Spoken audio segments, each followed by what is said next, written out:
Nggak ada itu. Nggak ada. Dalam kamus saya juga nggak ada. Konstitusi kita jelas. Sehingga ini saya berikan contoh. Waktu saya masuk ke pilihan gubernur DKI, ada 3 calon yang diberikan kepada saya. Kemudian saya pilih Bapak Basuki Cahayapurnama, Pak Ahok.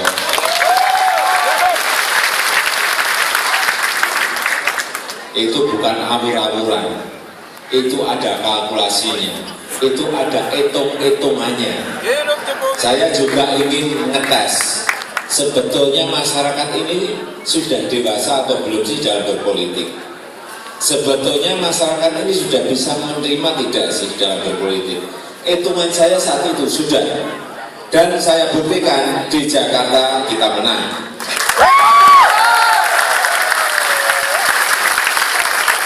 Sebetulnya sudah tidak ada apa-apa lagi gitu. Jadi jangan dituntut-tuntut lagi masalah itu. Buat saya sudah final, tidak perlu ada yang ditanyakan lagi.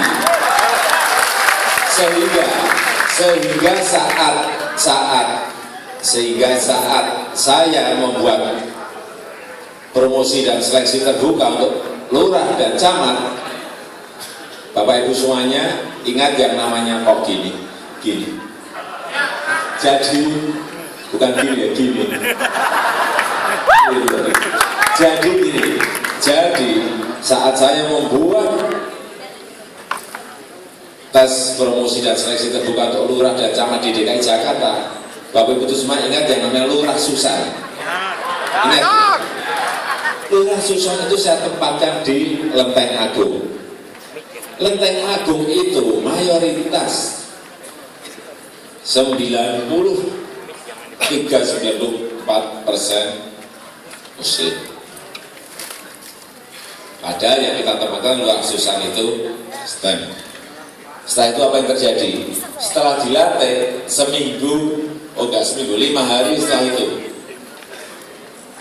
saya di demo minta lurahnya diganti. Apa jawaban saya saat itu? Tidak, karena itu kewenangan saya.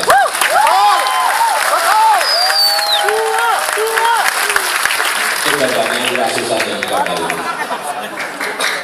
Sudah saya gitu kan, 3 hari berikutnya datang lagi, saya masih sabar. Tidak, itu kewenangan saya, kewenangan gubernur. Kamu jangan ikut-ikutan, ini urusan saya. Balik lagi, seminggu lagi demo lagi, saya sudah, kesabaran saya mulai hilang. Bapak Ibu, saya tidak mau keputusan yang sudah saya ambil diganggu-ganggu. Silakan pulang. Masih seminggu lagi datang lagi jam keempat, saya langsung teriak satu. Bapak Ibu semuanya, ini adalah masalah, bukan masalah di provinsi, ini masalah negara. Kalau lurah itu saya ganti, Bapak Ibu bayangkan, tidak hanya nanti yang demo itu tidak hanya di Jakarta, bisa di tempat-tempat lain minta diganti semuanya. Betul tidak? Betul. Sehingga saat itu saya sampaikan, tidak, saudara pulang. Udah pulang. Setelah itu 1,5 tahun nggak ada apa-apa juga. Artinya apa? Kita itu butuh sebuah ketegasan. Betul nggak? Dan yang namanya tegas itu tidak tergantung bodi gemuk atau kerempet.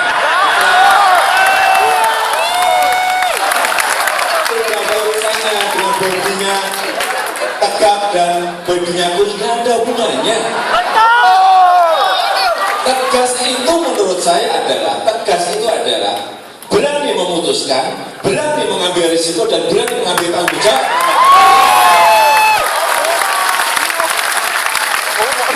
Itu yang namanya tegas. Dipikir saya nggak bisa tegas. Bisa Mas Joko. Di Solo tanya berapa lurah, camat, kepala dinas yang saya copot. Itu juga. Dan tidak usah pada omong banyak kalau saya, besoknya langsung hilang gitu aja. Sama juga nantinya Saya kan udah dengar ini masalah infrastruktur masalah listrik.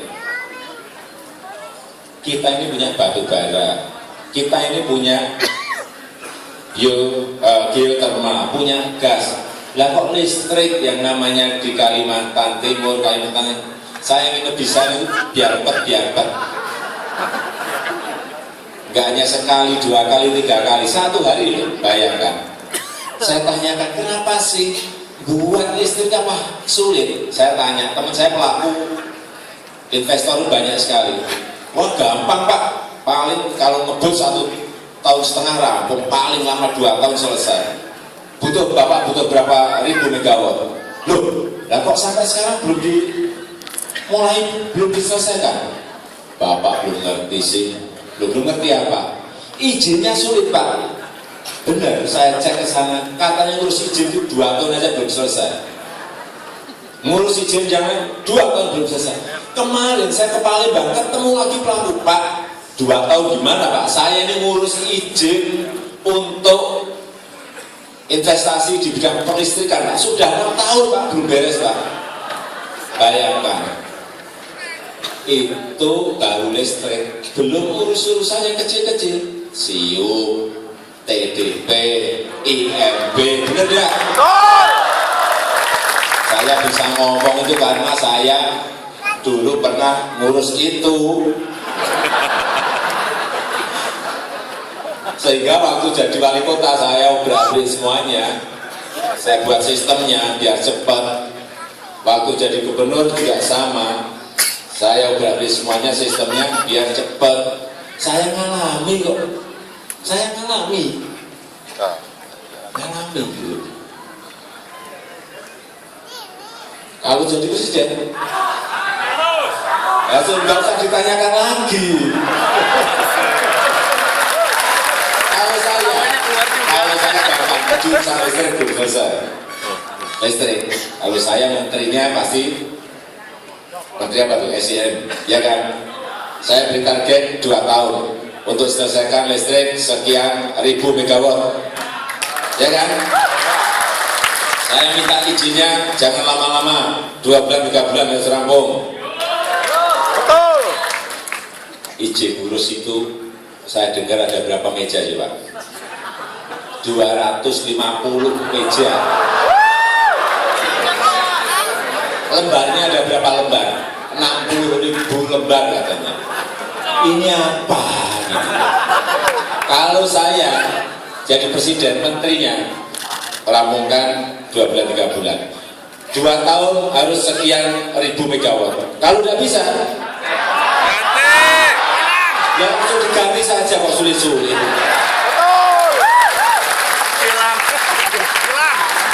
Jadi presiden tidak sulit, yang sulit itu jadi pemimpin. Tidak sulit, ganti sudah. Yang ngantri pengen jadi menteri itu ribuan kok. Pinter-pinter semua, nggak profesor, nggak dokter, banyak sekali. Ngapain orang nggak bisa dipelihara 5 tahun?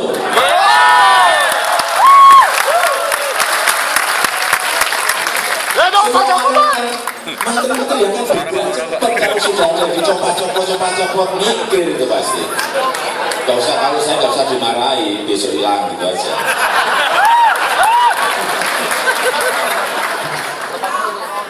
Ya karena saya juga nggak ada beban apa-apa, nggak ada beban apa-apa. Oh, koalisi kita ini koalisi ramping, nggak pernah bicara masalah menteri. Saya nggak jadi menteri ke siapapun, ke partai apapun, nggak pernah. Itu hak prerogatif saya.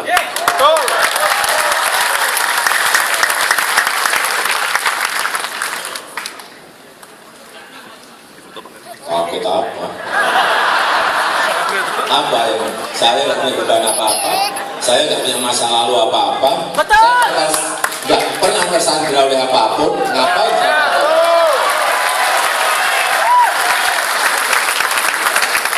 Saya nggak menjanjikan menteri utama, saya nggak menjanjikan menteri 11 orang, 8 orang, 6 orang, nggak pernah saya. Sebetulnya gampang, di negara kita ini banyak hal yang sebetulnya mudah-mudah tapi diruwetkan gitu. Banyak hal yang mudah-mudah tapi dipersulit. Betul.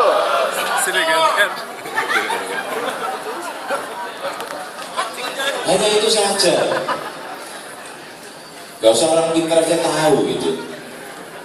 Satu orang lapangan jadi ngerti.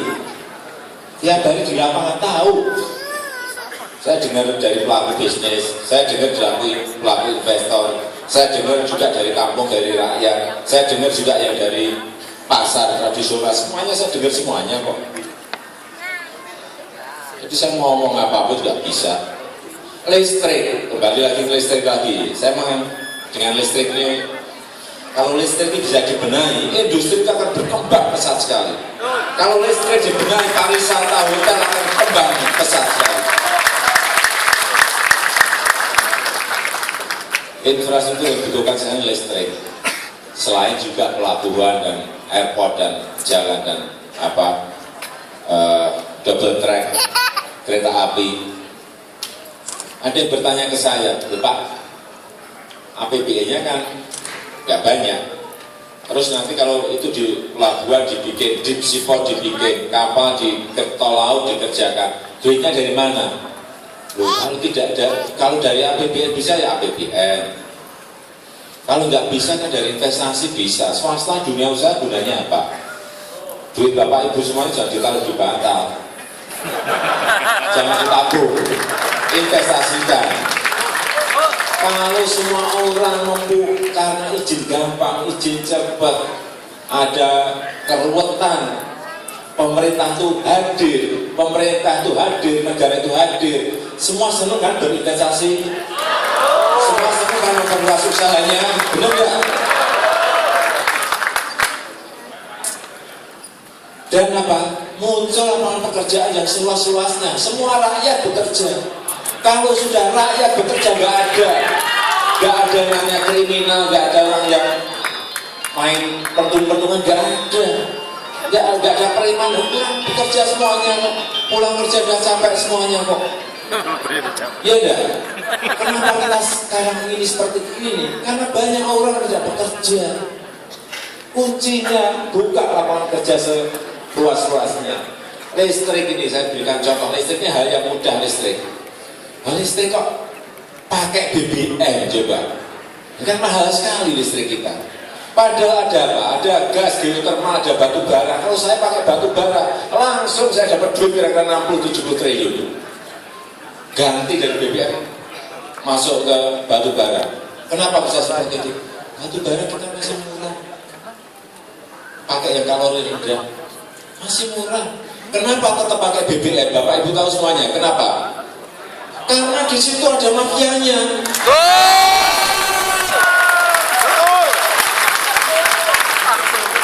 Di situ banyak kepentingannya. Sikat habis. Saya tahu. Sikat. Baru saya tahu. Karena kalau jadi presiden lihat saja.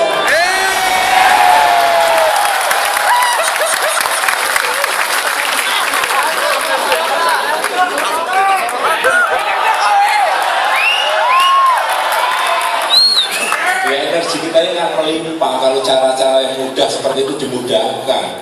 Listrik kok berpuluh-puluh tahun kok gini terus gimana? Ya kalau negara nggak punya minyak, nggak punya gas, nggak punya geotermal, panas bumi nggak punya, baru kita ini punya semuanya kok biarpet. Orang mau mendirikan kawasan industri, Pak saya nunggu Pak 7 tahun listriknya belum datang. Gimana itu? Mau kita terus-teruskan seperti itu?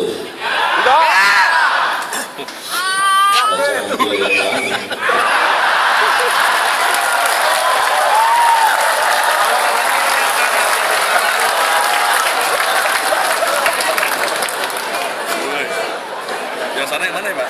Ya perizinan dengan IT itu gampang banget. Saya juga pinter IT, tapi saya panggil programmer sini, programmer buatkan program izin yang paling cepat, IMB online, SIUP TDP juga yang cepat gimana? Paling berapa sih? 2 bulan, 3 bulan program itu rampung dan bisa dikerjakan. Gampang banget kok. Saya sekarang ini di DKI itu ada e-budgeting, e-purchasing, e-katalog, e-audit, kita semuanya. E-data. Kalau mau, ini hanya pesan mau atau tidak mau. IMB online. Saya itu nggak pinter, tapi programmer pinter-pinter banyak kok. Nggak perlu gitu. Kita harus pinter, tidak perlu. Orang pinter panggil, buatin, bayar, rampung, sistemnya rampung sudah. Ini bisa semuanya izin-izin seperti itu. Cash management system untuk anggaran. Saya sekarang bisa ngecek dengan tab saya berapa uang masuk, berapa uang keluar dari APBD. APBN juga bisa digitukan. Kenapa tidak? Sudah kontrolnya gampang, manajemen pengawasannya mudah. Bocor. Jangan ngibung-ngibung gitu kan.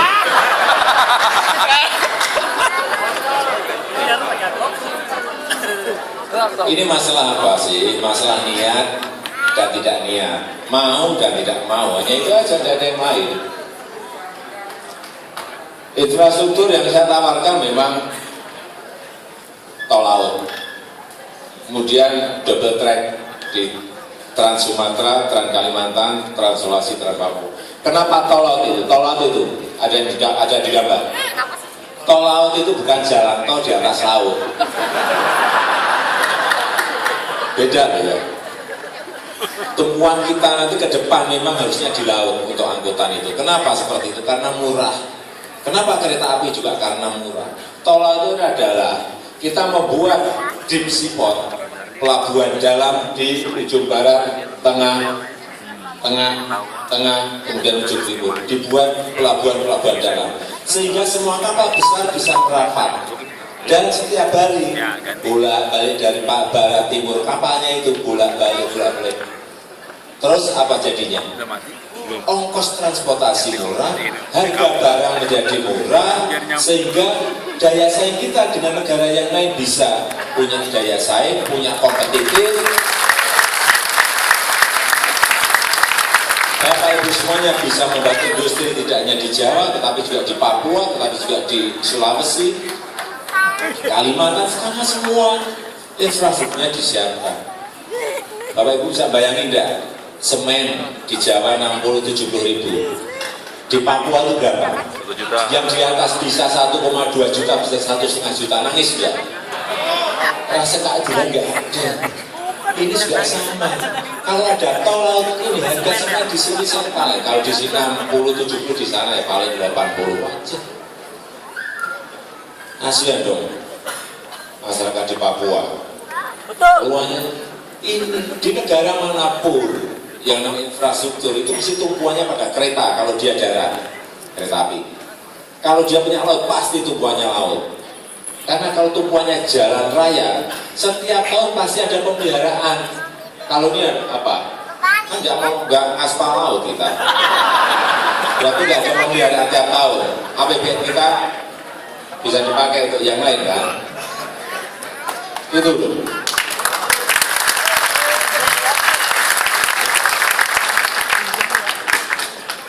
Orang berpikir wajah saya itu wajah desa bodoh gitu.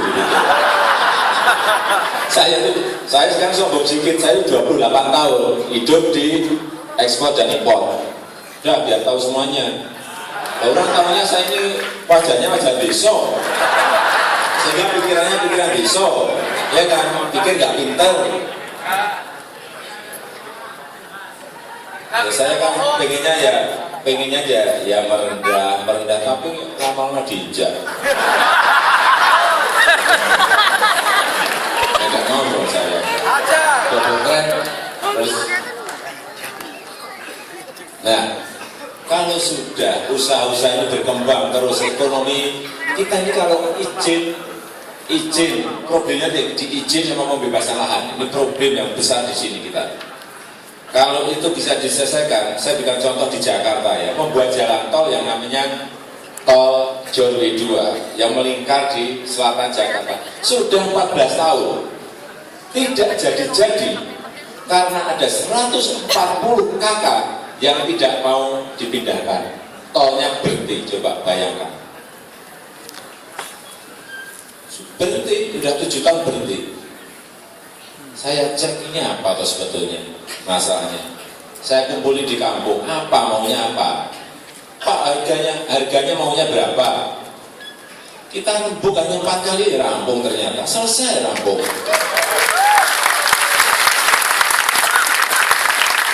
Masyarakat itu minta diajak bicara, dan jangan ada yang main-main dengan maklaran itu. Jadi menjadi ruwetnya kan di situ. Setelah kita dapat sendiri, hanya berapa butuh waktu 4 kali pertemuan 5 bulan. Udah bayar rampung, sekarang udah nanti ini bulan depan ini sudah diresmikan. 15 tahun coba. Tapi ya capek, saya datangi sendiri. Kadang juga bentak juga. Bapak mau? Kalau ini nggak mau, harga ini ya sudah. Langsung kita masuk ke pengadilan. Pilih yang ini, pilih pengadilan. Jangan gitu Pak. Ini aja Pak. Itulah gampang bayar rampung.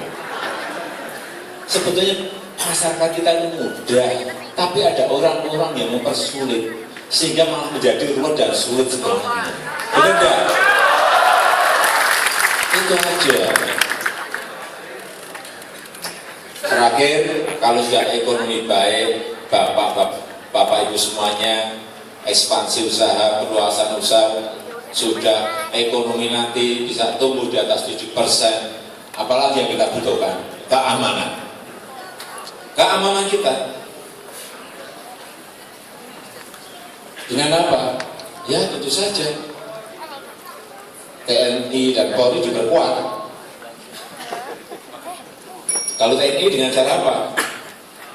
Kalau saya nggak mau dengan yang konvensional, kita harus berani lompat. Dan uangnya nggak mahal kok. Amerika bisa memantau Irak, bisa mantau Iran, bisa mantau Afghanistan dari mana? Dari satelit, dari pesawat tanpa awak, dari drone. Dari Nevada mereka kendalikan pusat komandonya. Dan kenapa kita enggak seperti itu? Pulau kita ada 17.000 pulau. Luas wilayah kita coba bayangkan Sabang sampai Merauke. Kita naik pesawat dari Jakarta ke Papua aja 6 jam 7 jam, bayangkan. Kayak kita mau ke Jepang atau ke Middle East kan. Jauh banget ya negara kita ini. Belum kalau naiknya dari Aceh sampai ke Papua, berapa jam? Bisa 9 jam, 10 jam kayak kita ke Eropa. Ini tanah air kita ini luas sekali. Jadi kalau hanya dilihat-lihat pakai kapal, nggak akan bisa kita memantau ada yang namanya pencurian ikan, pencurian kayu, nggak akan. Oleh sebab itu saya menawarkan yang namanya drone. Drone itu pesawat tanpa awak dihubungkan dengan satelit, ada pusat komando, bisa dilihat semuanya. Ada kapal mau nyerang kita, ada pesawat mau nyerang kita, ketahuan dulu. Ada kebakaran baru meletik, udah langsung ketahuan dulu. Harganya, ada yang bertanya, Pak, apa mampu kita? Harganya untuk satu tadi, kita harusnya punya 3, wilayah barat, wilayah tengah, wilayah timur. Satu wilayah kira-kira harganya 1,5 triliun. Kalau 3 kira-kira 5 triliun. Mahal tidak? Ikan kita dicuri setahun kehilangan berapa? 300 triliun kita. Hah? Bocor lagi. Iya kan? Ya kalau harga untuk beli itu ya kita masih untung gitu. Hitung-hitungan dagangnya kan gitu. Iya enggak? Nah ini dari pesawat tanpa awak, drone dihubungkan dengan satelit, pusat komandonya ada di sana, sudah dipakai saja. Kalau ada yang macam-macam tinggal minta diserbu dengan apa? Serbu dengan pesawat bisa, serbu dengan darat bisa, serbu dengan laut bisa. Loh nanti ini loh, nanti yang namanya presiden itu adalah panglima tertinggi. Jadi harus ngerti gini-gini.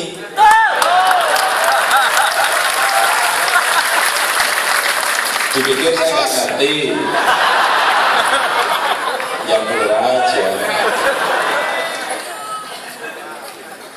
Itu Ibu dan Bapak sekalian yang bisa saya sampaikan pada kesempatan malam hari ini. Saya yang titip penentuan negara ini 5 tahun ke depan ada di tanggal 9. Bapak Ibu semuanya sangat menentukan. Bapak Ibu semuanya sangat menentukan. Saya tahu Bapak Ibu semuanya punya karyawan, punya tetangga, punya teman, punya saudara. Ajak mereka tanggal 9 nanti nyoblos nomor. Angkat tangan kita semuanya.